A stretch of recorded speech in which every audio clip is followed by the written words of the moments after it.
Project National Office, the Birmingham Civil Rights Institute, Black Church PAC, Black Women's Roundtable, Congressional Progressive Caucus Center, East Eagle, Declaration for American Democracy, Ebenezer Baptist Church, Innocent Citizens United, Make It Plain, Movement for Black Lives, Electoral Justice Project, NAACP Legal Defense Fund, National Coalition on Black Civic Participation, People for the American Way, Neighbors United for DC Statehood, Center for Disability Rights, Vote.org, Rainbow Push Coalition, SCLC Southern California, SCLC Action Fund, Stand Up America, the Daniel Initiative, the Daniel Initiative SCT Project, Southern Christian Leadership Conference, the Working Families Party, Transformative Justice Coalition, Unite Here, Until Freedom, Women's March, the Leadership Conference on Civil and Human Rights, Higher Heights for America, SEIU, the National Organization for Women, and the Front Line. It takes all of that. All of that. All of us, each and every one of us, and the parts that we have to play, the service that we have to offer, the love we have to share, to make this country, to make this world, to make the universe, everything that we know we should be. So thank you for joining us in this fight. Thank you for your energy, and go forth and reproduce this a million times over. I love you. Thank you. So now it is my complete honor to introduce a human, a person, an entity, a spirit, an icon that is responsible not just for changing laws and attitudes in this country, but we have no idea of all the movements he's influenced, all the people he has uplifted, and the ways of being he has made it okay. He has made it okay to be your full Black personhood, to be unashamed, to be glorious in who you are. And that is saying something in a slave state like Louisiana, a slave city like New Orleans, right? That is saying something. And so give thanks for being up and stand on your feet. Give him your applause, give him your honor as he makes his way to share with us the oral history of the freedom ride.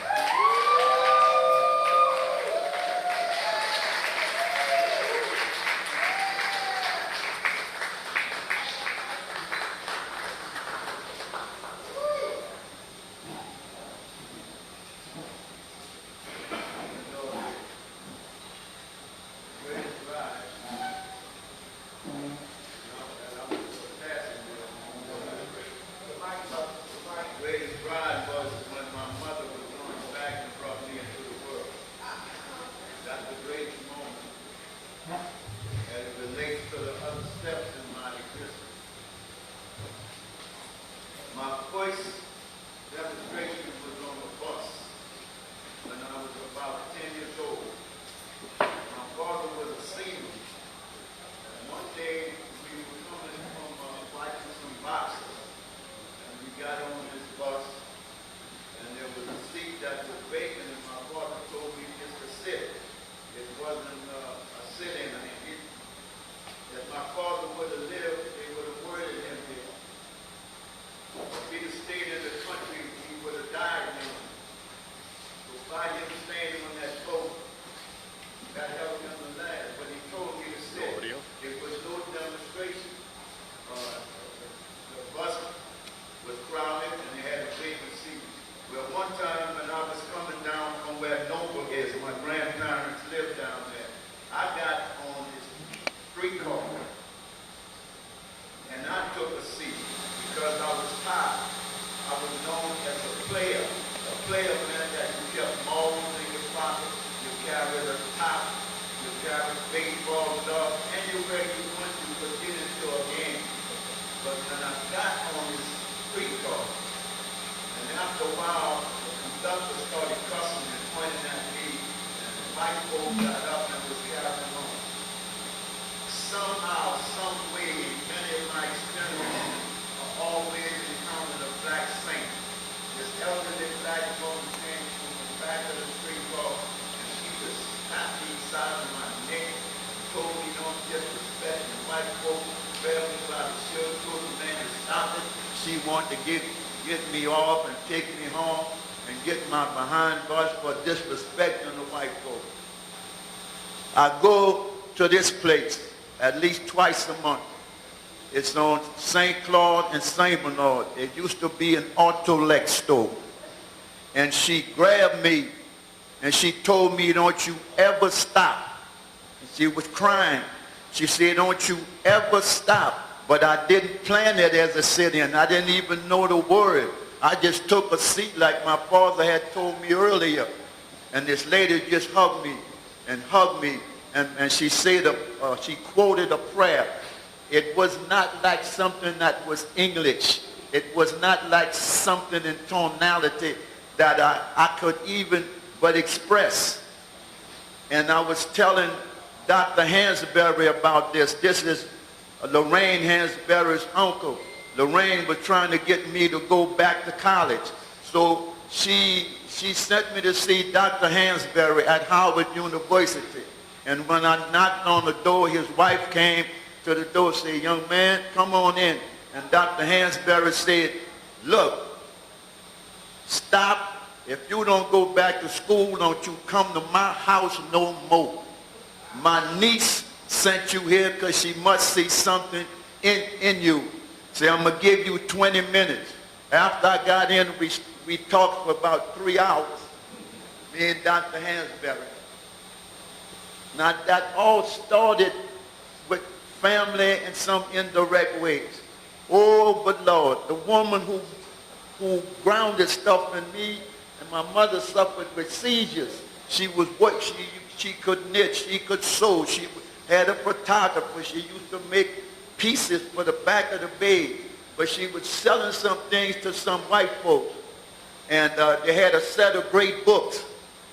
And they said, Lee, I don't know if y'all could use this, but if you want them, you could have these books. And my mother said, of course, but I'll take them. She said, so my mother took the books, and when I got home, when she got home, she said, we're gonna have church with these books. I had this severe impediment of speech, but she would sit with me every night, and she would read poems to me. And she would always say, one day. She would say, one day. And then when I wrote my little essay from the grade books, she said, bring it to your teacher, have her grade it, bring it back to me.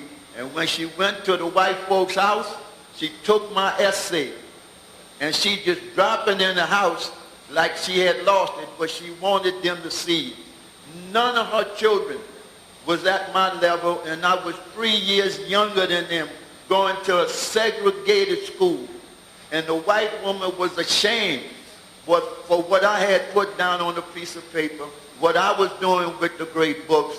And that was that message, the same thing I told Malcolm X about that experience in my mama and my grandmama and my great-grandmama who lived down where Noka is. And she would sit in this dark room. We had a big fireplace. She would be telling me figure stories from the flames, from the fires.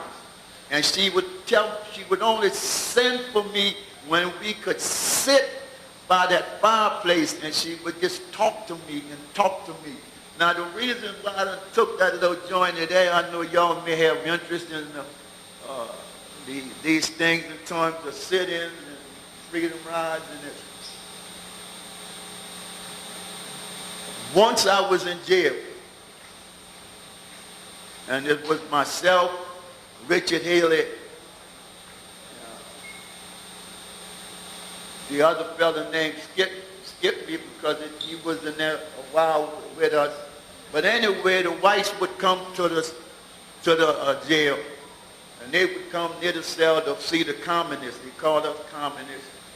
And they would start reciting scripture, Bible verses. They came about 4 or 5 weeks straight. And then one day they came, I said, I would like to say something. I said, yeah, I really would like to say something. Y'all gonna let me say something? And the lady told them white men that were with, oh, let him say something. He ain't no communist.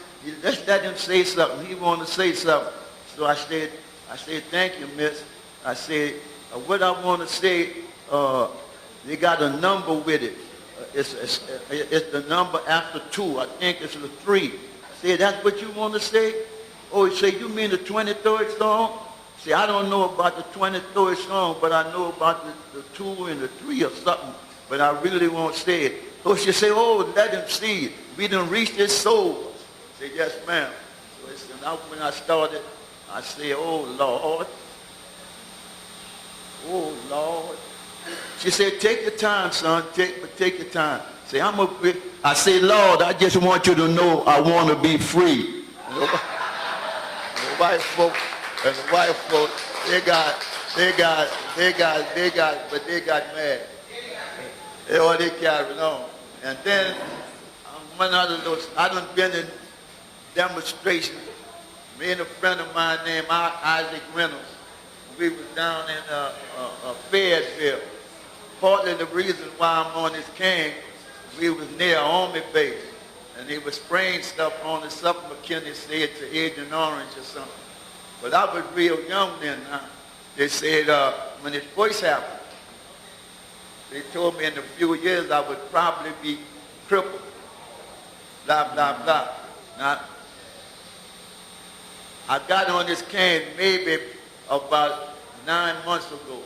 That's a long time. My friend Ike, he wouldn't come with me to visit a place where the Quakers lived. And there was a farm near them. And a lot of folks would come there from across the world to fast and this, that, and the other. So I went, and it helped me for the rest of my days because I was taught how to fast. When the first week I was there, we fasted 1 day, and then next week 2 days, then 5 days. But at the end of my first stay there, I was able to fast 30 days. But in order to fast in that 30 days, it enabled me to concentrate on the journey. I was reading a whole lot of philosophical things as it related to this struggle and temperament of what we was trying to do. But my friend Ike died much younger. So in some ways,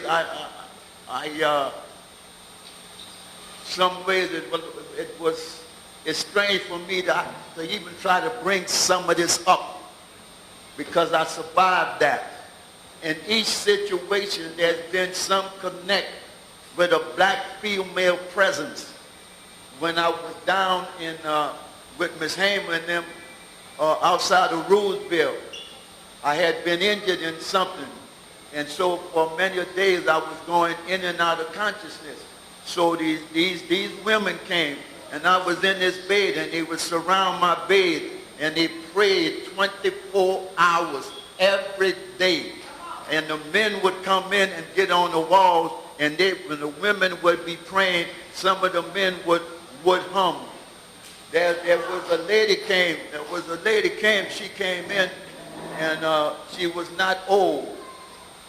She was not old because old is a dictionary corruption of a period of time. See? But when she came in, even the word ancient could not describe her. She was of a place that was our place. And we lost that when we were kidnapped. And she touched me on my neck, they told me. And she told him at this point he'll be up in about 3 or 4 days. And I had been laying there for a while. On about the 4th day, I sat up. And she came back and she told the ladies that you're not needed. And they left out. It just was like they was doing a dance. They didn't like walk to the door. It's like they was floating to the door. And she sat in the chair. And she started making a conversation with my breath. She stayed in there by herself.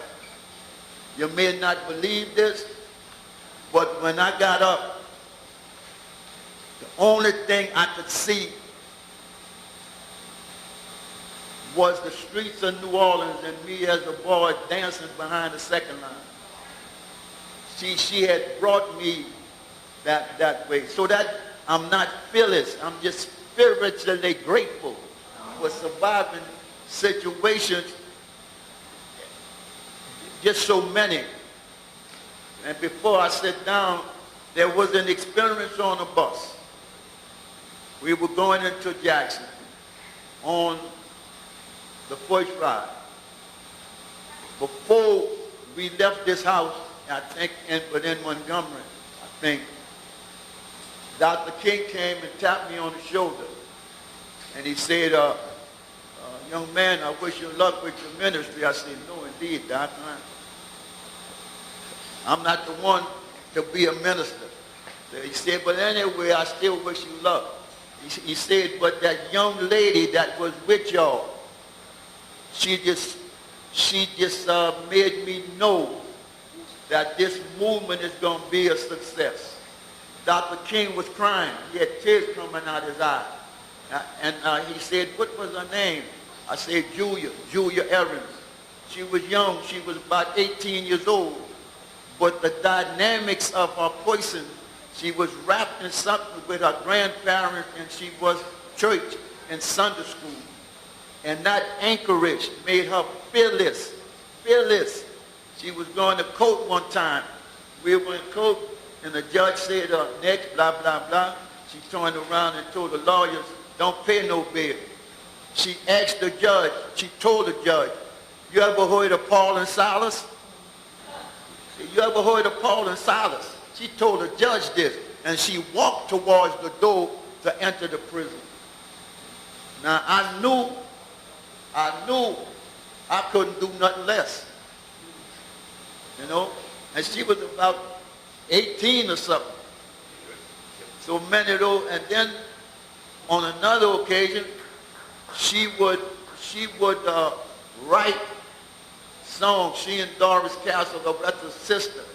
Oretta and I was in the same high school together. We used to go up to Southern universities for competitions and all. But those two would write songs and would have, and they just would sing in jail like they were standing or sitting here. And that was a power from them, but to me. And on another thing, but see, most times the women are not brought up, and we had the sisters, and some others will speak about Shirley and Alice, and they told me a story about their father one day. I think it was Jean. We were in North Carolina, and she said when all the girls was out there, the people was threatening her father with his employment, and they went to speak to their father. And his father told his girls, they ain't weighing no more than about 85 pounds or something, told his daughters, listen to me, I know I'm tough. I don't need to be clapped for. I know that. But those girls gave me the ultimate strength. They were like this. Their father told them, it's your time. Can you imagine a man sending 3 girls to them prisons, Horseman Penitentiary, the jails in Jackson? So that meant we had something that was happening that was a spiritual thing, and we were not able to articulate it. The jail thing is more work and all the other places that's physical. This moment where this place, the first time I demonstrated really in the city was outside of this building when it was a supermarket. And that's where I met Rudy Lombard. And then, of course, Oretta, she was there. And then we formulated this action group that they called FOR. And what I would like to say, if I can, one lady again. I just love to talk about ladies because they give you strength. Really. I mean, it's like a collective thing, really. Really. But there was this lady. We was coming on the bus going into Mississippi on the first Freedom Ride. And there was this lady in the field, and she constantly was doing this, put her arm down, do it again, put her arm down. Then ultimately she started doing this. Now, She was more determined than we were. She was on the plantation. They would have murdered her if they would have caught her signaling a support for us to come on. So that don't, a lot of things I don't even deal with it. I think about her all the time. I tell my grandchildren about that. I think I was sitting next to Doris. I said, Doris, what I done seen with this now, forever, any place, anywhere, I can never surrender. Because this lonely black woman was in that field telling us they would lynch her, they would do her anything. And she had no friends but the spirit of her mother. Thank you.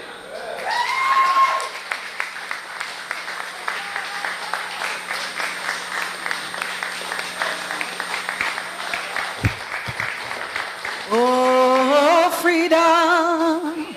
Oh, freedom. Oh, freedom over me, over me. And before I be a slave, I'll be buried in my grave and go home to my Lord and be free. Amen. I don't know if y'all feel the spirit that I feel up in here, right?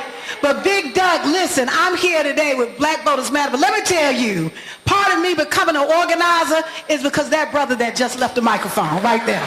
Right, as a young woman, right, Big Doug, some of y'all that know Big Doug, he'll whistle, and children just come out of the woodwell. We didn't know where they were coming from, right?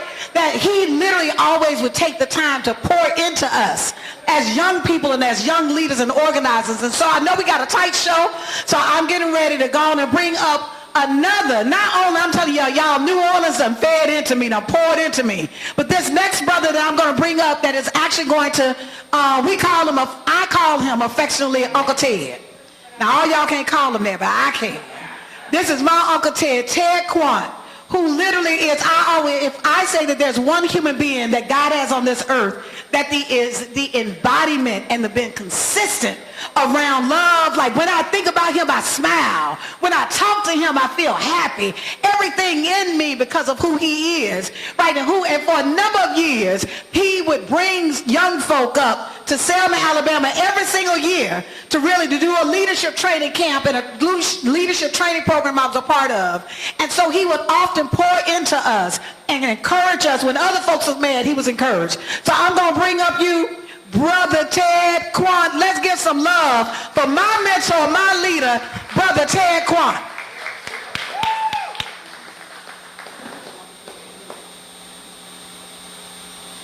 Hey.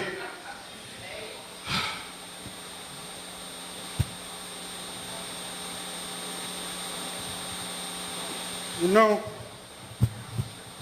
sometimes when someone gets an honor, they will say, I am proud and I am humble. Now those two things are not the same. That one is a virtue and one is a vice. So how you be proud and humble?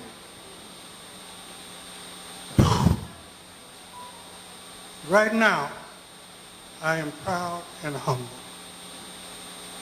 I am proud, so proud that I am even in this room with you.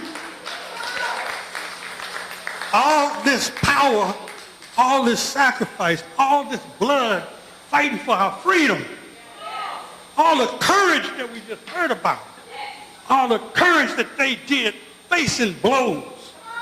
You know, I had a friend, she was at, I think it was Fisk, and there was a sit-in. And when they went to the sit-in, the people beat the people up that were sitting in. And my friend said, we couldn't wait to go down there and get beat up for freedom. I am proud to be here with you, and I am humble.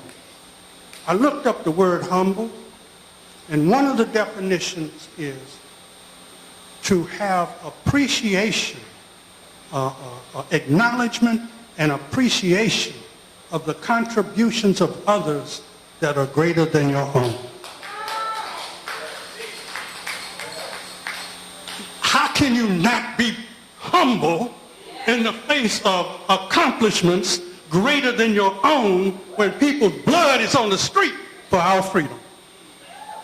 So I want to be grateful for this. Now, I got some responsibilities. Okay, it is pretty much close to 11 o'clock.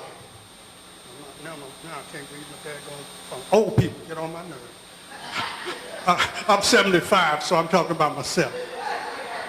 Okay, we got to be putting people on that bus at 11:30. And it's 11 o'clock now. All right, just putting that in your ears. Okay, so now what I want, this is Dryad Street, and Jerome already told you about the marches and how SCLC was started here when Reverend Alexander, Reverend A.L. Davis, Reverend Harvey, Reverend, so many of them, they formed SCLC here in this city. The Consumer League led the fight here. And I want to thank you because I'm talking and I'm not the one supposed to be talking. So here's what we're going to do. I'm going to shut up and I'm going to let Jody was one of the, well, she's going to tell the story. She's going to tell the story how she got beat up in Mississippi and they was chasing her to kill her and Jerome got steel in his head now from what happened to him. And Ern was on them buses. With them. I'm going to let them tell it. No, what? Well, Jerome told you a lot of stuff about himself just a minute ago, and he's going to probably tell you some more when we get to the center. But Jerome been beaten up a whole lot of times. He ain't been beat up once. He been beat up regular. He got saved, I think. He described the people that beat him and they was going to kill him. And some black man with a wagon pulled by a mule had some straw or something in the back. And he hid in that straw. And that's the only reason he's alive. But yeah, we only got a little time and I want these heroes to have a chance to talk.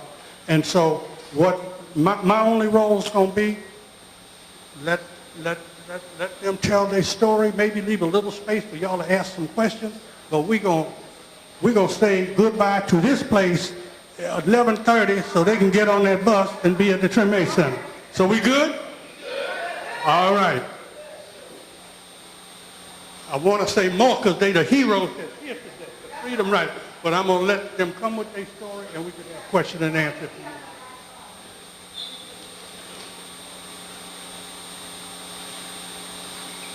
Good morning. It is so great to see all of you and to know what you are doing. I am so happy that we have decided to continue what was started back in 1961, but in the reverse. My name is Dorotha Smith Simmons. Everybody calls me Dodie, so feel free to call me Dodie, or Mama Dodie. And I was 15 years old when I joined the NAACP Youth Council. And being a member of the Youth Council, one night, Jerome Smith and Rudy Lombard came to our meeting. They had come to ask that the NAACP Youth Council help them in their picketing and sit-in on Canal Street at Woolworths and McCrory. From there, I left the NAACP because I loved what CORE, they had just organized New Orleans CORE, was doing.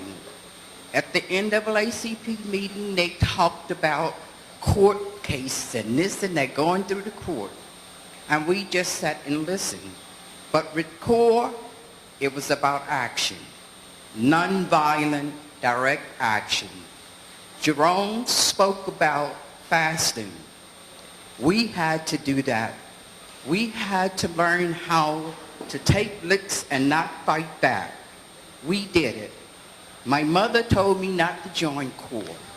She said, because at the first time somebody looked at you wrong, they hand. Well, I became nonviolent, not only use it as a tactic, but as a way of life. I'm going to speak about a freedom ride because we would tell you more at the Treme Center.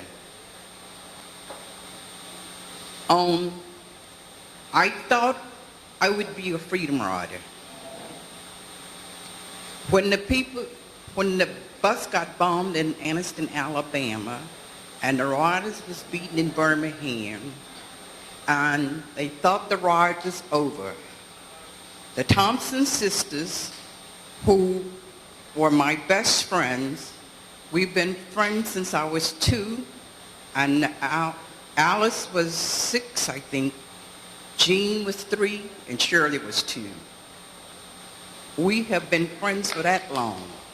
And one of the Thompson sisters called me and say, meet me at Freedom House. She didn't say for what, but I was there. Aretha Castle, whose family home that was, 917 North T Street, didn't know we were coming. When we got there, Aretha wanted to know why we were there. We say we had come to continue to ride. We're not going to let anybody stop us. Aretha looked at us and she said, we got injured people coming in. We got to find medical help for them. We got to find housing for them. We got to prepare food for them. We got to arrange transportation. So you're not going nowhere. And I looked at her like she was crazy. But later I understood these things needed to be done. There were no hotels that would take black people in the city. So we had to find housing. A lot of the people stayed at private homes. Some of the males were put on campus at St. Mike Hall on Xavier campus. And we didn't go. So later, they called for people to come to Montgomery, Alabama to discuss the continuation of the ride. 5 people from New Orleans Corps, which was not a large chapter, went. Jerome Smith, Julia Aaron, Doris Jean Castle, Jean Thompson, and Dave Dennis. You heard Jerome speak about Julia Aaron. Julia Aaron, she was one of the first people to raise her hand when they say they would continue to ride. When they asked Dr. King to go, he said he couldn't go because he was on probation. Julia Aaron, all of 18 years old, who had lied about her age to go on the original ride and say she was 21. If you see in books and you see Julia Aaron's name, you will either see 20 or 21, but she was 18. And I know that because we were born the same year. She was born April 1943. I was born May 1943. I just celebrated my 78th birthday last month.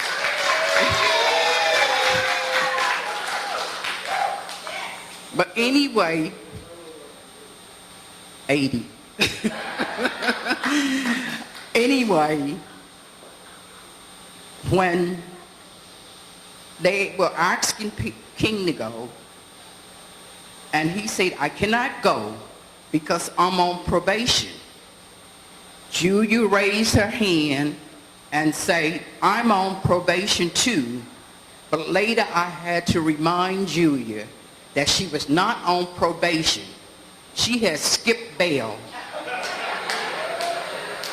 Because she, Jerome, Dave Dennis, Alice Thompson, Geraldine Conrad, Doris Castle were in jail for picketing the back of Woolworth's store. we were only allowed 4 picketers on Canal Street, 2 at Woolworths and 2 at McCrory's. But when we seen black going to the back, we decided we need to put picketers in the back. When they went to the back, they were arrested. So Julia, I'm sure Julia was the lead person in saying, jail over bail.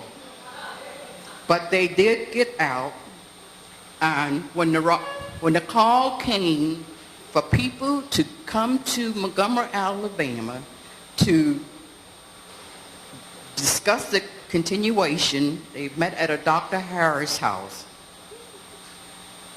Jerome, Gene Thompson, Doris Jean Cassett, Julia Aaron, and Dave Dennis took a train to Montgomery. I wish I'd known that I had to speak today, because I would have brought the letter that Julia Aaron wrote to National Corps to be selected as one of the Freedom Riders from Washington, D.C. on May 4th. But like I say, she and Jerome did not make it. They were 2 of the New Orleans Corps people who were accepted. But Julia thought she was on probation, but like I say, she skipped bail. And she and Jerome and James Former, National Director of Corps, were on one of the first buses that got to Jackson, Mississippi.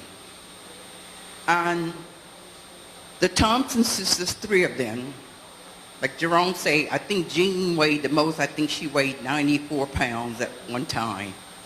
But they were all little small women. But don't mess with them Thompson sisters. I remember Dave Dennis say, whenever he went on the campaign, please don't send me with the Thompson sisters. Because he knew he was going to jail or was going to be beaten. I would tell you more because I know you have to be on the bus, because I could talk for days. So when you get to the Treme Center, I would tell you more. Ask me any questions, and I'll leave the floor open now for questions.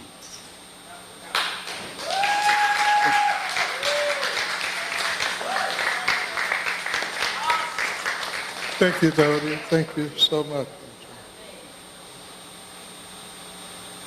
In a real, I'm Claude Reese. In a real sense, Dodie and I belong together. Because I think she probably saved my life in Macomb, Mississippi, the freedom ride that I did.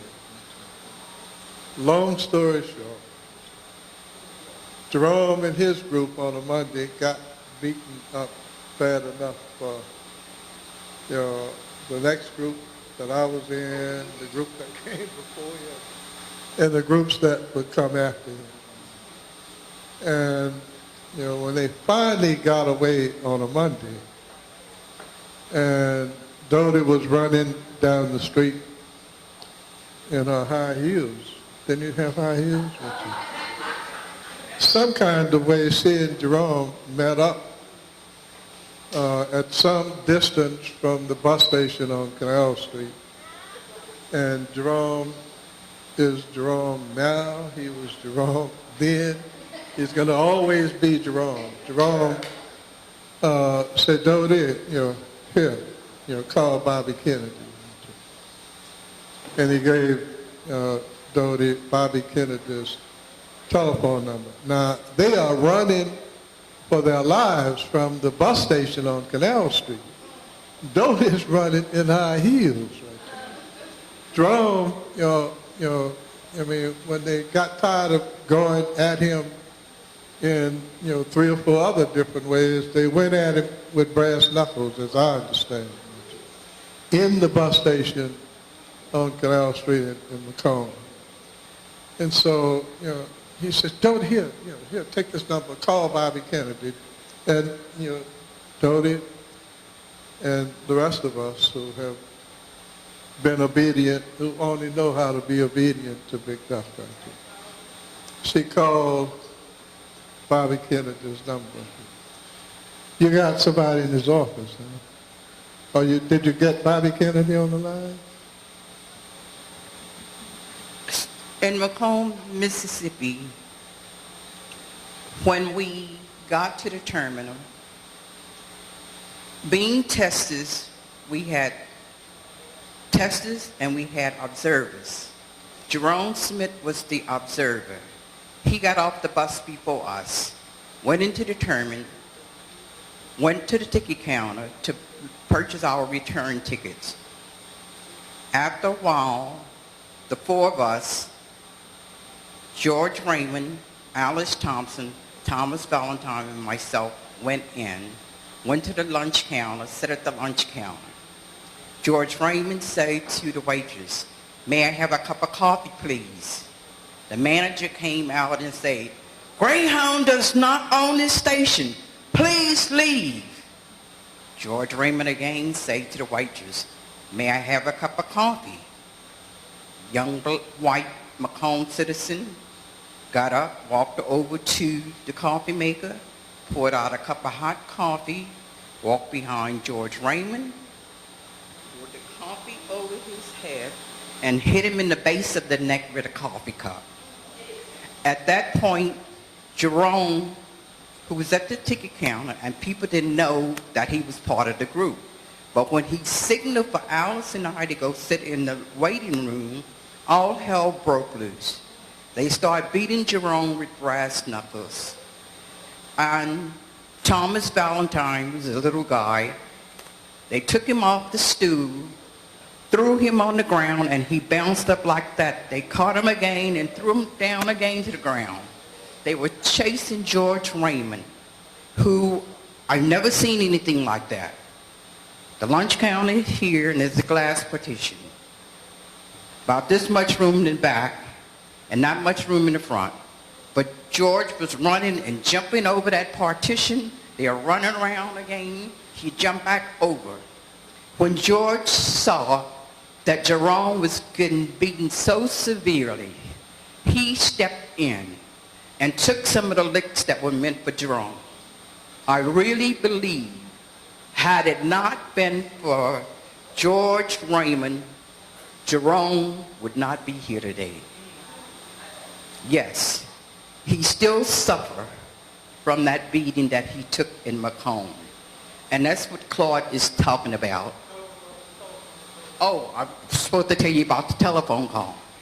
Okay, after we were thrown out and kicked out of the terminal, we were taken, no, we weren't taken then.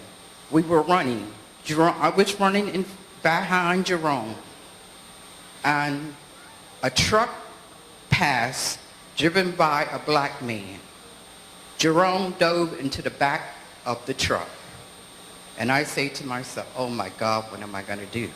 I looked around to see who was behind me, and there was Thomas Valentine being drugged out of a cab, kicked in his body parts.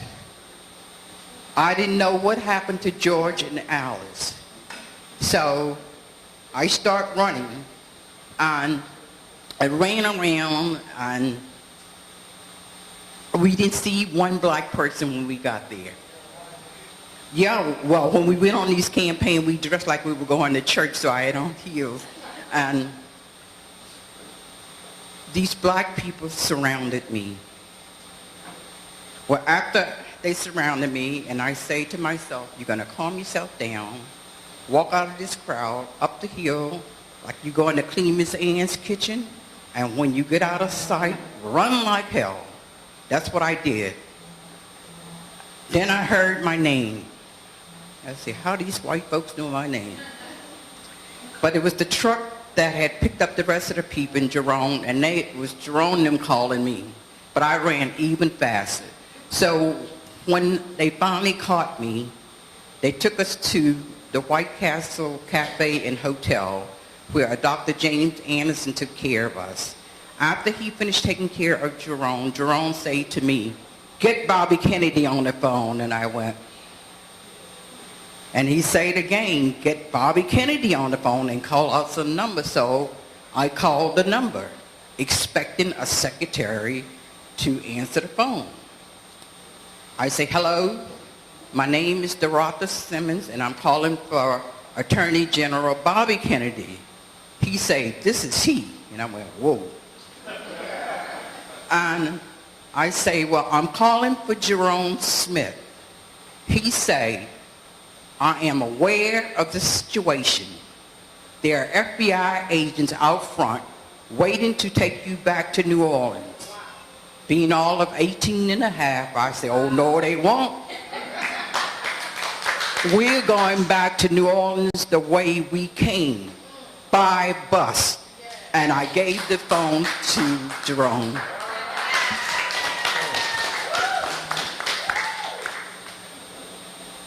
I think, you know, Bobby Kennedy got a sense from that call of, you know, the kind of brothers and sisters that he might have been dealing with. So I think he, you know, hung the phone up and got busy. First of all, understand it.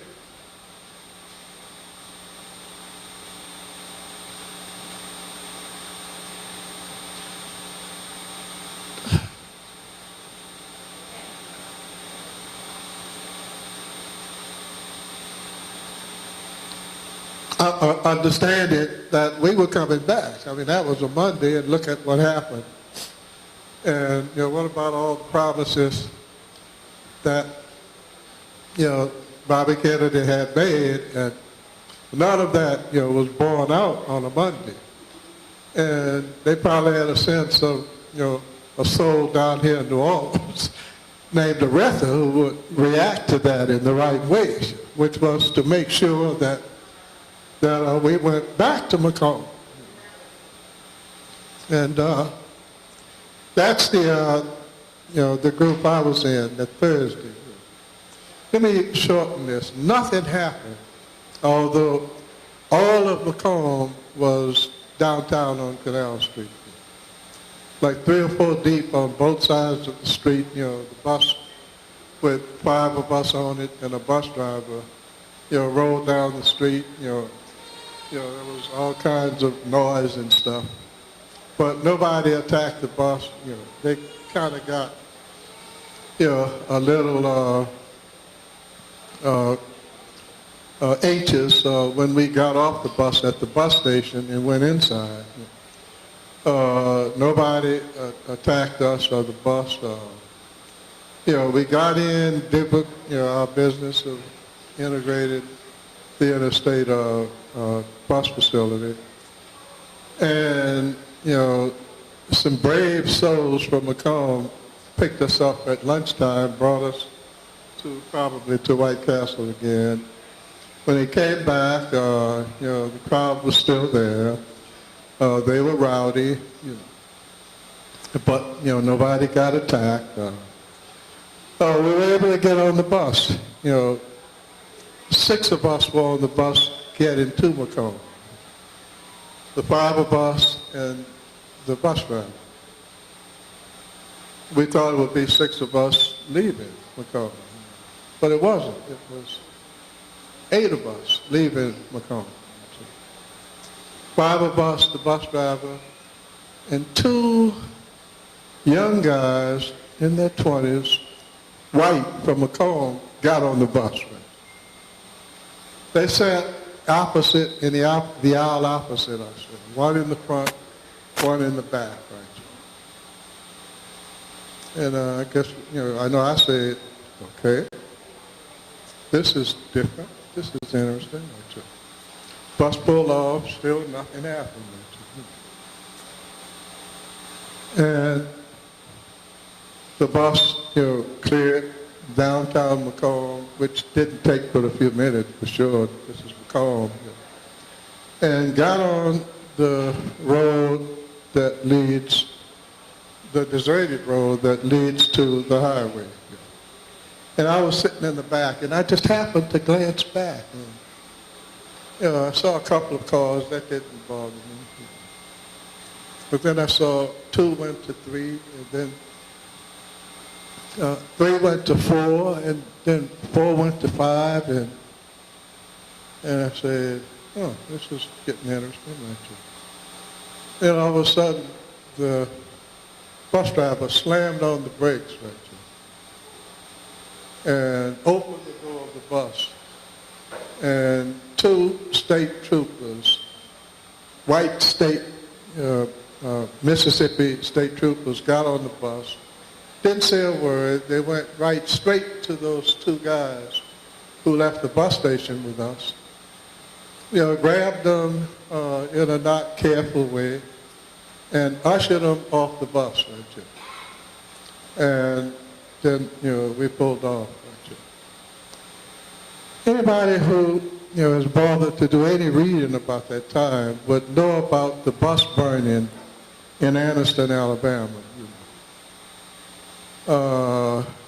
I just made my peace when, that guy was sitting right across the aisle from me and, hey, I think I know what you're about, but trust me, you ain't gonna get, my dignity, because if I give it up to you, I got to go home and face Oretha Castle, and that wasn't nice, right?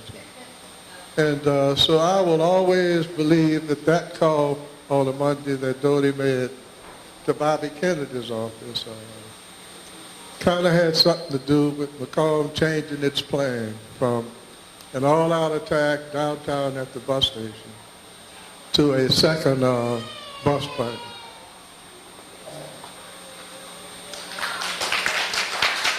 Thank you. Thank you. Let's give them a standing ovation.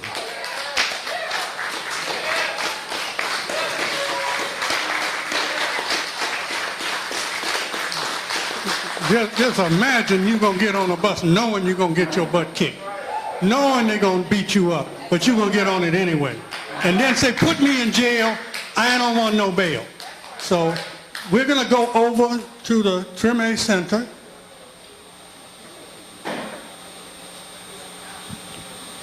How's everybody doing? That's not good enough. How's everybody doing? You can't get the kind of history that you just got. You can't find that in a book. You ain't gonna find that on CNN or MSN. You're not gonna find it on Fox, right? You're not gonna hear that anyplace else, right? So again, how are y'all doing? All right. We in the Ashe Center, so let me hear somebody say Ashe. Let me say it one more time. Say Ashe. All right, so I'm gonna make this quick because as we were just saying, as Ted was saying, as Uncle Ted, can I call you Uncle Ted too? As Uncle Ted was just saying, we got to go get on the bus, and a few of y'all might want to come outside and get a quick photo with the bus or something like that. But I just had a couple of things that I had to say. The first thing is this: we did this freedom ride for a couple of reasons. It's called the Freedom Ride for Voting Rights, right? And so part of what we're doing at all these stops is we're talking about voting rights, and we're talking about voting in the federal legislation, right? And we're talking about the voter suppression that's been sweeping countries and around the states. And so, part of this is to talk about the voting rights issues. And we're going to talk a little bit more about that when we get to the Treme Center. But the other reason we did this was this: because we wanted to pay tribute to this history. We wanted to lift up and amplify this history that a lot of people in this country don't know about, right? A lot of people think that, there was slavery, and then there was the Civil War, and then Dr. King came and gave a speech, right? And there's a lot of stuff in between that people don't know. And this is an important part of the movement. So we wanted to be very intentional about lifting this up, and there's a reason for that. One, just because we need to pay tribute to these foot soldiers just on GP. But the other reason is this. And y'all heard Jerome started off talking about it when he talked about, as a young man, he heard the sister, or he saw her giving the signals, right? And he said when he saw her giving those signals, then he said to himself, if she's risking her life, there's no way I'm not going to do the same thing, right? Right? So her example inspired him. So part of why we are doing a freedom ride in reverse and featuring this history is so that their example can inspire us, right? Because just like Jerome couldn't see her doing all that and say, okay, I'm gonna just sit here and chill, you can't hear this history and find yourself in this moment and think, I'm gonna just sit back and I'm gonna just hang out and I'm gonna let somebody else fight this fight, right? You can't hear that history and not ask yourself, what is my role going to be in this historic moment that we are in right now? You can't hear that history and not ask yourself, am I going to answer the call today in the civil rights movement of this generation? You can't hear that history. So that's why we're doing this freedom ride for voting rights and lifting up this history. That's why we are in the Ashe Center. Again, let me hear somebody say Ashe. Because when you look all around you, what do you see? You see culture. And you can hear and feel the oral history, right? You feel all that. That's why we're doing this freedom ride for voting rights, so that we can all be inspired, so that we can all answer the call. And that's what we're asking y'all to do. We're asking everybody here to answer the call in one way or another. Now, some of y'all, we know y'all already done answered the call a few times over, right? But we need you to do it one more time. We need our folks to answer the call one more time. We need you to pick up a phone, and we got a whole bunch of tools. In fact, if you got your phone, if you're not doing the video, if you're not live in right now, take out your phone. We need everybody to text us. Text us to 797979 and text Freedom Ride to 797979. Because that way we can continue to send you information on calls to action, on phone calls we need you to make, text messages we need you to send, events we need you to show up to, right? So everybody, if you can, text Freedom Ride to 797979 so we can give you all the information and all the tools you need so that you can answer the call the same way that they answer the call. You don't have to get on the bus and ride with us to D.C., although if you want to, we got you. But you don't have to do that. You don't have to do that, right? But there's a way for us to answer the call, and some of it is easier than other ways, and some of it does not require that you take a beating outside a bus station and wind up having to get bruises that you have to deal with. There's lots of ways for us to answer the call. Everybody can be a freedom rider. Everybody can be a freedom rider. You don't have to get on the bus physically, but I need you to get on this bus towards liberation. That's the bus I need y'all to ride on. Everybody can be a freedom rider. Somebody say Ashe. Somebody say Ashe. Thank you. I'm sorry. I can't do this. I done messed up. Because part of being a freedom rider and part of answering the call is that we got to build institutions. Right? When we got institutions like this that are featuring our culture and featuring our history and giving us spaces where we can organize ourselves, we got to build some institutions. That's why Latasha and I came together and formed this organization, Black Voters Matter, because the last word in that organization is Black Voters Matter Fund.